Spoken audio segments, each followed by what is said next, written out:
Asia কাপের আগে নিজেদের প্রস্তুতির মঞ্চে নেদারল্যান্ডসকে নিয়ে রীতিমতো ছেলেখেলা করল বাংলাদেশ। সিলেট আন্তর্জাতিক ক্রিকেট স্টেডিয়ামে ডাচদের ৮ উইকেটের বিশাল ব্যবধানে উড়িয়ে দিয়ে সিরিজে শুভ সূচনা করল লিটন দাসের দল। তাসকিনের গতি আর লিটনের ব্যাটের ঝড়ে উড়ে গেল ডাচ প্রতিরোধ। ম্যাচের শুরুতে টস জিতে ফিল্ডিংয়ের সিদ্ধান্ত নেন অধিনায়ক লিটন দাস এবং তার সিদ্ধান্তকে সঠিক প্রমাণ করতে একদমই সময় নেননি বাংলাদেশি বোলাররা। যদিও ডাচ ওপেনার ম্যাক্স ও ডাউট শুরুতে ঝড় তোলার ইঙ্গিত দিয়েছিলেন, কিন্তু চতুর্থ ওভারেই তাকে থামিয়ে দেন তাসকিন আহমেদ। এরপর থেকেই শুরু হয় ডাচদের ব্যাটিং বিপর্যয়। তাসকিন নিজের দ্বিতীয় ওভারে তুলে নেন আরেক ওপেনার বিক্রমজিৎকেও। এরপর প্রায় 2 বছর পর জাতীয় দলে ফেরা সাইফ হাসান তো এক ওভারই তুলে নিলেন জোড়া উইকেট। অধিনায়ক স্কট এডওয়ার্ডস এবং সেট ব্যাটার নিতামানুরুকে ফিরিয়ে দিয়ে ডাচদের মেরুদণ্ডই ভেঙে দেন তিনি। এরপর একে একে মুস্তাফিজ এবং তাসকিন আবারও আঘাত হানেন।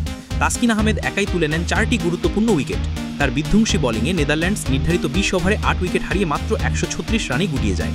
137 রানের সহজ লক্ষ্য তাড়া করতে নেমে পারভেজ ইমন আগ্রাসী শুরু করলেও দ্রুতই ফিরে যান। কিন্তু এরপরই শুরু হয় লিটন শো। মাঠে নেমেই ডাচ বোলারদের উপর চড়াও হন অধিনায়ক লিটন দাস। উইকেটে চারপাশে রানের ফোয়ারা ছোটান তিনি। তানজিদকে সাথে নিয়ে গড়েন 66 রানের অনবদ্য এক জুটি এবং মাত্র 26 বলেই তুলে নেন তার ক্যারিয়ারের 13তম আন্তর্জাতিক টি-20 50। 54 রানের এক বিধ্বংসী ইনিংস খেলে তিনি জয়ের পথ নিশ্চিত করে দেন, আর বাকি কাজটা সারেন সাইফ হাসান।